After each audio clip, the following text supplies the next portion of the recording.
Kashmir to Manali ride start பண்ண உடனே செம்ம ஒரு மழைங்க வெளுத்து வாங்கிடுச்சு. சரி ஓரமாக நிறுத்திட்டு கொஞ்ச நேரம் வெயிட் பண்ணதுக்கப்புறம் இப்போ ரைடை ஸ்டார்ட் பண்ணேன். இந்த மாதிரி வந்து அந்த ஆட்டு கொட்டாலாம் இருக்கும், அங்கே தான் வெயிட் பண்ணிட்டு இருந்தோம். ஏன்னா இந்த இடத்துல டவுன் ரேஞ்ச் வேறு எங்கேயுமே இது பண்ண முடியல. நம்ம தலைவன் ஒருத்தர் வேறு பார்த்துட்டு இருக்காப்புல பாருங்க. வணக்கம் தலைவரே. நம்ம பாஷை அவருக்கு புரியாது, அவர் பாஷை நமக்கு புரியாது. பயங்கரம் ரைட் போயிட்டு இருக்குது ஒரு பக்கம். அங்கே பாருங்கள் மேகம் செம்ம ஒரு இதுவாக இருக்குது. அந்த பக்கம் ரைட் ஹேண்ட் சைடில் பார்த்தீங்கன்னா அந்த டவுன் ரேஞ்சுக்கும் வேறு லெவலில் இருக்குது. பின்னாடி தெரியுதுங்களா அந்த இடம்லாம் பாருங்கள். ஃபுல்லாக வந்து பார்த்திங்கன்னா மழை மேகம் தான். எப்போ என்ன வேணால் இருக்கும். ஏன்னா வந்து இப்போ மழை ரொம்ப ஸ்டார்ட் ஆகிடுச்சுன்னு வச்சுக்கோங்க, லேண்ட்ஸ்லைடு வேறு ஆக ஆரம்பிச்சிடும்.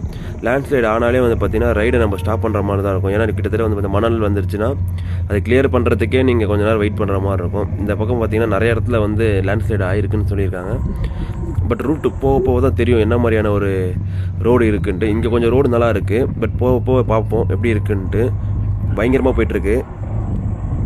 இந்த மாதிரி டவுன் ரேஞ்சில் ரைட் பண்ணும்போது தாங்க ஒரு மாதிரி பயங்கரமாக இருக்குது. ஏன்னா பிரேக்கு வந்து பார்த்திங்கன்னா மழையை ஒரு பக்கம் பேஞ்சிட்ருக்கு, ஒரு பக்கம் வந்து பார்த்திங்கன்னா இதுவாகவும் இருக்குது. லேண்ட்ஸ்லைட் நினச்சா இது இருக்கும், வலிக்கிடுச்சுன்னா என்ன பண்ணுறதுன்னு தெரியாது.